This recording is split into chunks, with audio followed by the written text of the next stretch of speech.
Hey friends, welcome back to my channel life of Lisa. तो आज title देख के तो आपको पता चल ही गया होगा कि आज मैं कौन सी टॉपिक पे वीडियो बनाने वाली हूँ। जी हाँ, एक्चुअली मैंने ड्यूरिंग माय प्रेगनेंसी मैंने कुछ वीडियो अपलोड किया था जिसमें मैंने मेरे प्रेगनेंसी जर्नी शेयर किया था। उसके बाद मेरा जो NT स्कैन में T21 पॉजिटिव आया था उसके बारे में मैंने आप लोगों के साथ शेयर किया था। तो वहाँ पे मुझे बहुत सारे सवाल आते रहते हैं, तो मोस्टली मैं कोशिश करती हूँ ताकि आप लोगों को आपके जो सारे सवालों के जवाब मैं दे सकूँ। लेकिन I hope you all can understand कि अभी आहान के पीछे बहुत टाइम चला जाता है, तो हमेशा मैं हर सवाल की जवाब नहीं दे सकती हूँ। तो मुझे कई दिनों से बहुत सारे सवाल आ रहे थे ये NT स्कैन के रिलेटेड, तो इसलिए मैंने सोचा चलो इस बारे में एक वीडियो ही बना देते हैं ताकि किसी सवाल का अगर मैं जवाब दूँ तो शायद उसमें और भी कई लोग हेल्पफुल हो सकते हैं। एक ही दिन में सारे सवालों के जवाब देना शायद पॉसिबल नहीं है, तो मैं जल्द से जल्द मैं कोशिश करती हूँ जितने ज़्यादा से ज़्यादा हो सके आप लोगों के सवालों की जवाब मैं दे सकती हूँ। तो आइए चलिए लेट ना करके वीडियो को स्टार्ट करते हैं। यहाँ पे मुस्कान अंसारी जी ने मुझे एक दिन पहले सवाल किया है, हेलो मैम, मैं भी फॉलिक्यूलर स्टडी ट्रीटमेंट करवा रही हूँ। मेरे को पिछले मंथ 18 अगस्त को पीरियड आया था, फिर मुझे डॉक्टर ने 27 अगस्त को बुलाई थी। पीरियड के 10th डे पे मेरा एक साइज 20 × 17 6.5 मिलीमीटर, 11 डे पे 21 × 8.5 मिलीमीटर, 12 डे पे 21 × 8.8 मिलीमीटर और एक इंजेक्शन दिया था। फिर मुझे रिलेशन बनाने बोले, देन बोले 15 डेज के बाद आना। आज मेरा 16 डेज था।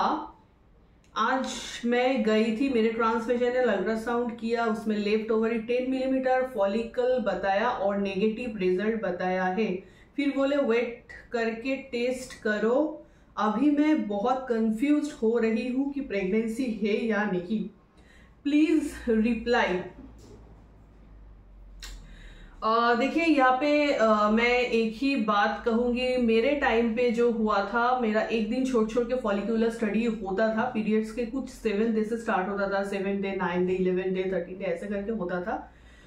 उसके बाद डॉक्टर मुझे एक इंजेक्शन देते थे जिसमें शायद आपका जो फॉलिक्यूल का साइज है वो अगर ठीक से ग्रो नहीं हो रहा है तो इंजेक्शन के द्वारा वो फॉलिक्यूल का साइज ग्रो होता था। उसके मुझे जितना याद है आफ्टर 36 आवर्स आपको डॉक्टर कुछ रिलेशन रखने के लिए बताते हैं। ये था मेरा प्रोसीजर। अगर आपका नेगेटिव रिजल्ट आ रहा है, जैसे मेरे केस में मुझे फर्स्ट फॉलिक्यूलर स्टडीज के बाद प्रेगनेंसी टेस्ट में मेरा नेगेटिव रिजल्ट ही आया था, then I have to go for another follicular study. Second में भी मेरा नेगेटिव आया था, then I have to go one follicular study. मेरा 3 बार फॉलिक्यूलर स्टडी हुआ था, तो उसके बाद भी मेरा कंसीव नहीं हुआ था। वो मैंने ऑलरेडी प्रेगनेंसी जर्नी में आप लोगों के साथ शेयर किया था। तो यहाँ पे मैंने ऑलरेडी आपको बताया था कि देखिए अगर फॉलिक्यूलर स्टडी में आपका नेगेटिव आ रहा है then you should go for another test which is called HSG। तो HSG आपने मुझे पूछा था व्हाट इज HSG। देखिए HSG है हिस्टेरोसल्फिंगोग्राफी। ये एक टेस्ट है जिसके द्वारा आपको पता चल सकता है कि आपका जो फैलोपियन ट्यूब है उसमें ब्लॉकेज है या नहीं। क्योंकि PCOD जिन महिलाओं का होता है मोस्टली केसेस में ओवरी के ऊपर सीस्ट रहता है, तो इस वजह से फैलोपियन ट्यूब में ब्लॉकेज हो जाता है जिसके द्वारा हम कंसीव नहीं कर सकते। मेरा भी मोस्टली वही एक प्रॉब्लम था। तो छोटा मोटा अगर आपका ब्लॉकेज है तो HSG टेस्ट से वो इजीली क्योर हो जाता है, और अगर छोटा मोटा ब्लॉकेज नहीं है, फैलोपियन ट्यूब में बड़ा ब्लॉकेज है, तो उसके बाद ऑपरेशन का भी प्रोसेस वगैरह होता है जो डॉक्टर आपको सजेस्ट करेंगे। फिलहाल मुझे उतना दूर जाने की जरूरत नहीं हुआ था क्योंकि HSG से ही मैंने कंसीव कर लिया था। यहाँ पे आपने बताया है ओके, मैंने चेक किया है, कोई भी प्रॉब्लम नहीं है। आज ट्रांसवाजाइनल अल्ट्रासाउंड किया है, उसमें follicle 10 millimetre in left ovary. इसका मतलब क्या है? देखिए मुझे नहीं पता कि आपने क्या टेस्ट करवाया जिसके द्वारा आपको पता है कि फैलोपियन ट्यूब में ब्लॉकेज है या नहीं। फिलहाल मेरे डॉक्टर ने फैलोपियन ट्यूब में ब्लॉकेज है या नहीं उसके लिए मुझे एक ही टेस्ट मुझे जितना पता है होता है वो है HSG टेस्ट। तो आपने कौन सा टेस्ट किया है वो आपने मेंशन नहीं किया है। तो अल्ट्रासाउंड में आपका आया है 10 millimetre in left ovary. Doctor ने मुझे जितना बताया था एटलीस्ट 18 मिलीमीटर साइज होना चाहिए फॉलिकल का। तो 10 मिलीमीटर मतलब कम है। आप अपने डॉक्टर से कंसल्ट कीजिए, क्योंकि बहुत बार ऐसा होता है फॉलिकल का साइज अगर ग्रो नहीं होता है तो उसमें डॉक्टर इंजेक्शन देके फॉलिकल का साइज ग्रो करने में हेल्प करते हैं। Then you should consult your doctor. तो नेक्स्ट सवाल किया है प्रियंका बैनर्जी ने, आपका मेडिक्लेम था? जी हाँ, मेरा मेडिक्लेम था। मैं बता देती हूँ मेरा टोटल कॉस्ट, मेरा डिलीवरी हुआ था कोलकाता में, मेरा टोटल कॉस्ट लगा था 98,000। उसमें मेडिक्लेम से मुझे ऑलमोस्ट 89,000 वापस मिल गया था। टोटल 8 to 10,000 मुझे वापस नहीं मिला। उसमें था बच्चे का वैक्सीनेशन कवर हुआ था, BCG, बच्चे का जो भी वो कुछ पैम्पर्स वगैरह था उसका कॉस्ट नहीं आता है। इसके अलावा मेरे भी जो पैड्स वगैरह था वो सब उसमें कवर अप नहीं होता है। तो वो सब छोड़ छाड़ के 98 में 88 और 89,000 मुझे मेडिक्लेम से वापस मिल गया था। हाँ, लेकिन मेरा जो था वो कैशलेस नहीं था। मुझे टोटल खुद से पहले देना हुआ था टोटल पैसा, उसके बाद ऑफिस में क्लेम करने के बाद मुझे 88,000 मिला था। नेक्स्ट सवाल किया है कल मेरी फॉलिकुलर स्टडी है, एज 23, क्या पहले स्टडी से ही कंसीव होगा क्या? Please pray for me, bless your child. First of all thank you. And देखिए, फर्स्ट फॉलिक्यूलर स्टडी में ही कंसीव किसी का नहीं होता है ऐसा मैं नहीं कहूंगी। मेरे जान पहचानने में ऐसे बहुत सारे मेरे कलीग्स है जिन लोगों का एक ही बार फॉलिक्यूलर स्टडी से हो गया है, क्योंकि उसमें डॉक्टर मेडिसिन देते हैं, इंजेक्शन देते हैं, पीरियड्स रेगुलर करने के बाद वो होता है। तो नॉर्मल केस में फर्स्ट फॉलिक्यूलर स्टडी या फिर 1-2 बार करने से ही कंसीव हो जाता है। बट इन माई केस मैंने 3 बार फॉलिक्यूलर स्टडी किया था, उसके बाद में मैंने कंसीव नहीं किया था। फिर से बता रही हूँ, उसके बाद मुझे HSG करना पड़ा था, HSG टेस्ट से ही मैंने कंसीव किया था। नेक्स्ट सवाल किया है हैप्पी लर्निंग 439। इन्होंने बताया है मैम यही बताएगी HSG टेस्ट है कितने दिन बाद रिलेशन में रह सकते हैं, बिकॉज मुझे कोई पीरियड कोई पेन नहीं हुआ और रिपोर्ट भी नॉर्मल है, तो रिलेशन कितने दिन के बाद रहना होता है रिलेशन में? देखिए, मुझे डॉक्टर ने 2 दिन के बाद बताया था। मेरा तो कुछ HSG हुआ था 8 तारीख को, उसके बाद मुझे थोड़ा सा पेट में दर्द वगैरह था, उस दिन मुझे उल्टी वगैरह भी हुआ था। उसके बाद 2 दिन तक थोड़ा हेवीनेस, थोड़ा ब्लोटिंग टाइप रहता है, मेरा भी था। तो डॉक्टर ने मुझे आफ्टर 2 डेज फिजिकल रिलेशन में आने के लिए बताया था। फिजिकल रिलेशन एक दिन छोड़ के आप ऑल्टरनेट डे पे भी रख सकते हो या फिर आप एवरी डे भी रख सकते हो 1 वीक तक। विश्वजीत खाउन ने सवाल किया है विद एनास्थेशिया विदाउट एनास्थेशिया प्लीज बताएं मैम, मेरा भी HSG टेस्ट है, बहुत डर लग रहा है। देखिए, मेरा विदाउट एनास्थेशिया ही हुआ था, इतना डरने जैसी कोई बात नहीं है।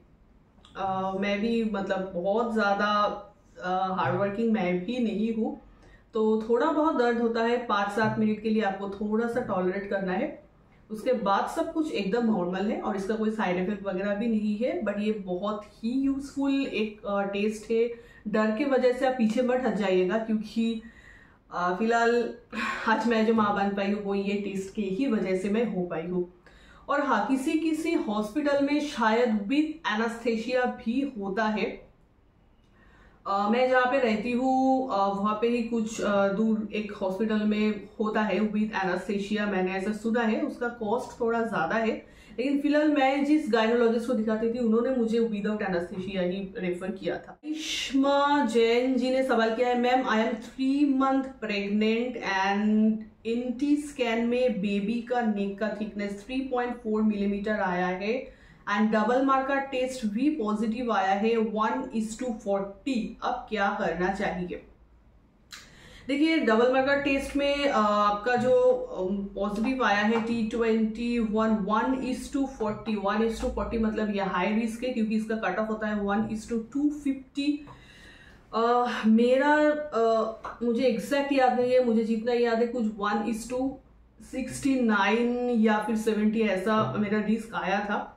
बट इतने डरने जैसी भी कोई बात नहीं है। आप आगे की एक प्रोसेस है, NIPT करवा सकते हैं, जो कि एक सिंपल सा ब्लड टेस्ट है। या तो फिर अगर आप 100% श्योर होना चाहते हो then you should go for amniocentesis. So मेरे डॉक्टर ने मुझे एमनियोसिंथेसिस के लिए ही ज़्यादा रेफर किया था, क्योंकि वो 100% आपको एश्योर कर सकता है कि आपके बेबी में कोई क्रोमोसोमल प्रॉब्लम है या नहीं।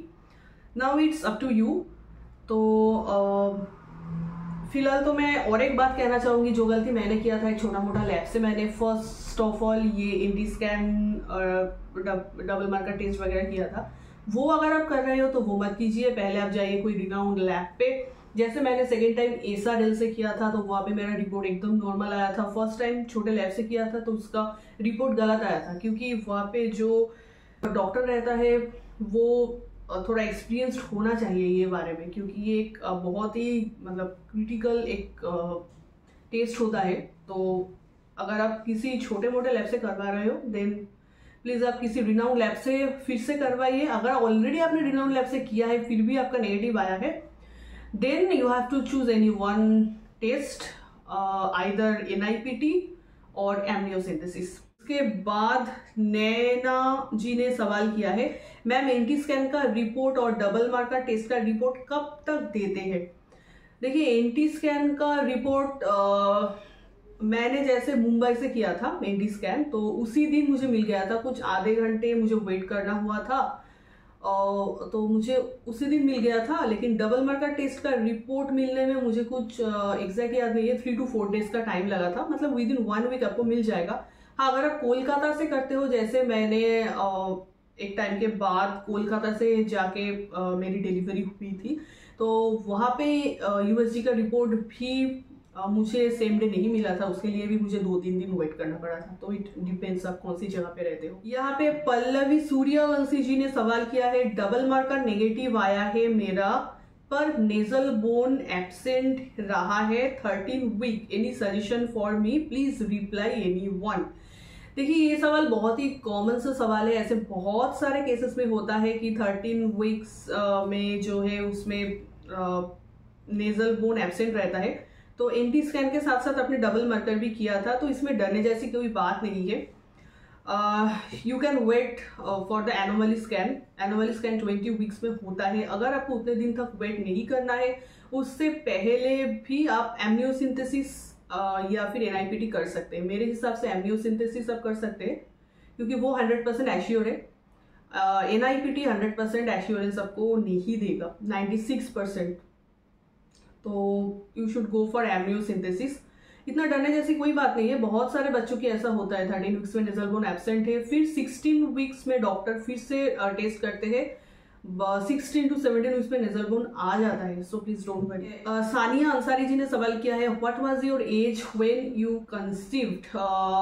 When I conceived then my age was 31। फिलहाल मैं 2 साल से ट्राई कर रही थी। मेरा ट्रीटमेंट चल रहा था लगभग 1 से 1.5 साल तक। नेक्स्ट सवाल किया है सैयद जहांगीर जी ने, क्या सच में डबल मार्कर टेस्ट रिवील करते हैं सिंड्रोम्स की? मेरा भी लो रिस्क आया है, I am worried, if you could reply it would really help me. देखिए यहाँ पे मैं एक ही चीज बताना चाहूंगी, जितना मुझे पता था वो टाइम पे मैंने भी डॉक्टर से सेम सवाल किया था। डॉक्टर ने मुझे बताया था it's just a probability, it does not give any confirmation. अगर आपको कंफर्मेशन चाहिए कि हाँ मुझे आगे बढ़ना है, उसके पहले मुझे 100% श्योर होना है, देन एक ही टेस्ट है, वो है एमनियोसिंथेसिस। तो किंजल जी ने मुझे सवाल किया है, व्हाट यू डिड NIPT और एमनियोसिंथेसिस? एमनियोसिंथेसिस इज रिस्की ना?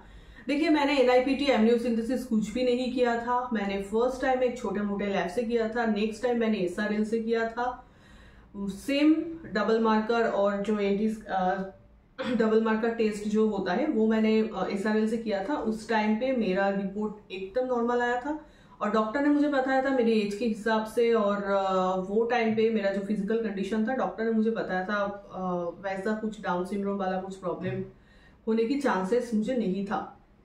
तो एमनियोसिंथेसिस इज रिस्की ना? इसके आंसर में मैं यही कहूंगी एमनियोसिंथेसिस इज रिस्की। ऐसे बहुत सारे लोग सोचते हैं, but this is not risky.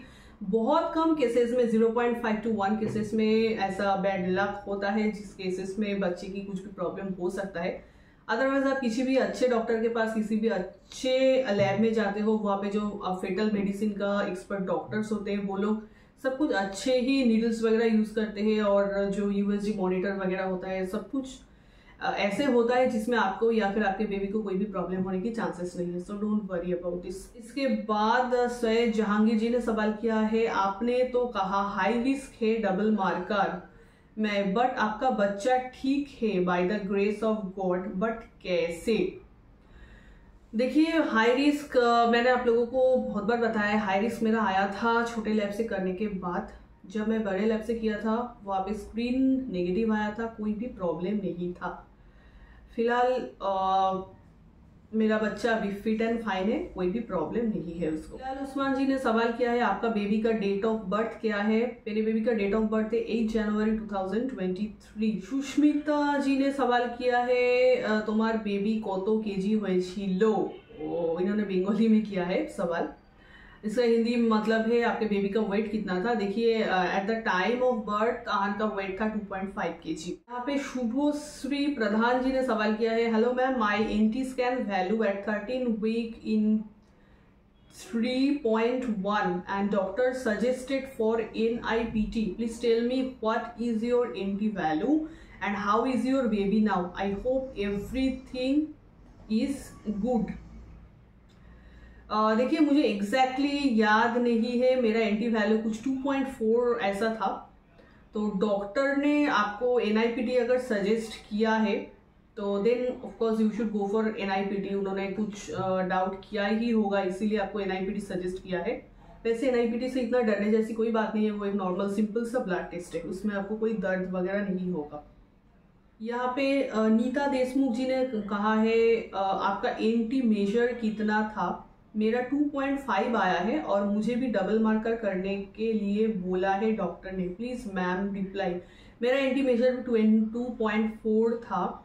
देखिए एंटी स्कैन और डबल मार्कर दोनों एक साथ ही मुझे डॉक्टर ने करने के लिए बताया था, क्योंकि कुछ एंटी स्कैन के साथ डबल मार्कर का जो रिपोर्ट है वो एक साथ मैच करके डॉक्टर कुछ एग्जामिन करने की कोशिश करते हैं।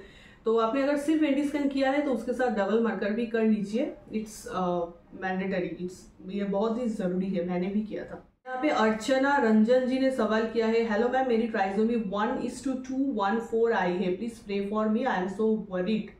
देखिए कट ऑफ 1:250 होता है। तो उन्होंने बताया है मैम, तो मैं क्या एक्सेप्ट करूँ? देखिए इसमें डरने जैसी कोई बात नहीं है। 1:214 आया है तो ठीक है। आगे भी बहुत सारे टेस्ट है जिसके द्वारा आप कंफर्म कर सकते हो। अभी कुछ डिसीजन मत लीजिए कि हाँ मेरा हाई रिस्क आया है तो मुझे अभी ही एप्रोवेट करवाना है, ऐसा कुछ नहीं है। डॉक्टर के साथ कंसल्ट कीजिए, NIPT एम्नियोसेंटेसिस कीजिए, वहां पे अगर कुछ गलत होता है then you should consult your doctor. Archana ji ने सवाल किया है, मैम आपकी रिपोर्ट तो हाई रिस्क आई थी बट आगे सब नॉर्मल हुआ ना? हाँ, आगे सब कुछ नॉर्मल हुआ, क्योंकि SRL से करवाने के बाद तो मेरा स्क्रीन नेगेटिव आ गया था।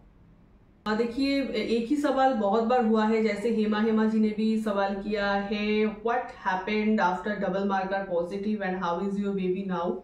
तो मैं एक ही सवाल की बार बार जवाब नहीं दे रही हूँ। सुरिंदर जी ने सवाल किया है, पहले उनका ट्रिपल मार्कर टेस्ट पॉजिटिव आया था, क्वाड्रिपल मार्कर टेस्ट उसका नेगेटिव आया है, अब क्या करना होगा समझ नहीं आ रहा है। देखिए कोई भी डाउट है तो मैं हमेशा यही कहती हूँ, एम्नियोसिंथेसिस करवा लीजिए। 100% आपको एश्योरेंस चाहिए, देन प्लीज गो फॉर एम्नियोसिंथेसिस।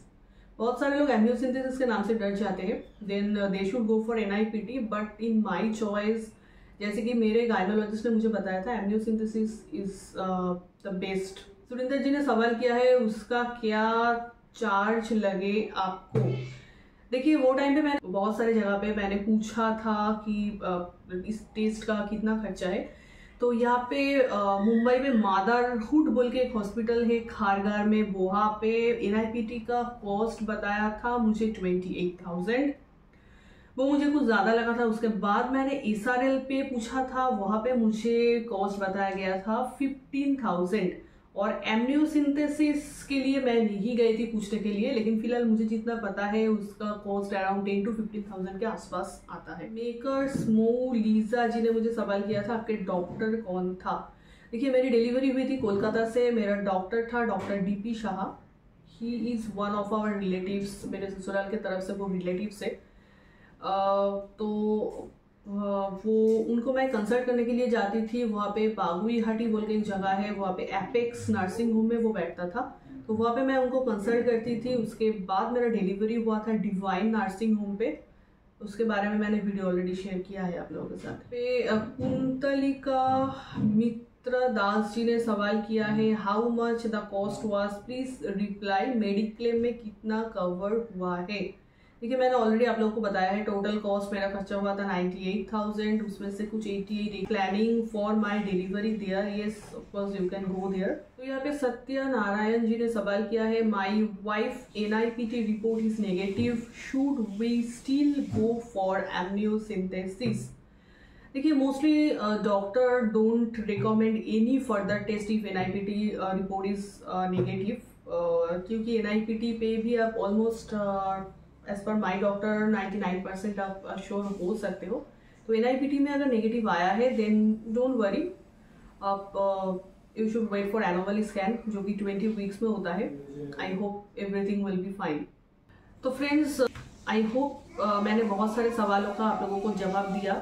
मैं मोस्टली कोशिश करती हूँ आप लोगों को कमेंट्स सेक्शन पे ही जवाब देने की, बहुत टाइम वो छूट जाते हैं, तो इसीलिए मैंने सोचा कि एक वीडियो बनाया जाए, तो किसी एक के सवाल से किसी दूसरे को भी हेल्प मिल सकते हैं। ऐसे बहुत सारे सवाल अभी भी बाकी है, फिलहाल तो वीडियो बहुत ज़्यादा लंबा हो रहा है, लेकिन मोस्टली सवाल है कि मुझे NIPT करना चाहिए, मुझे NIPT या एमनियो करना है, मेरा हाई रिस्क आया है, ये इस रिलेटेड प्रॉब्लम बहुत ज़्यादा है। तो मेरे हिसाब से आप डॉक्टर से कंसल्ट कीजिए, डॉक्टर आपको जो करने के लिए बोल रहा है आप कीजिए।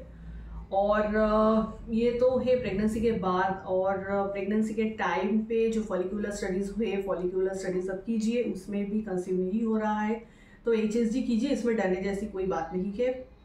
तो आई होप कि आप लोगों को आज का मेरा ये छोटा सा वीडियो ज़रूर हेल्पफुल लगा होगा।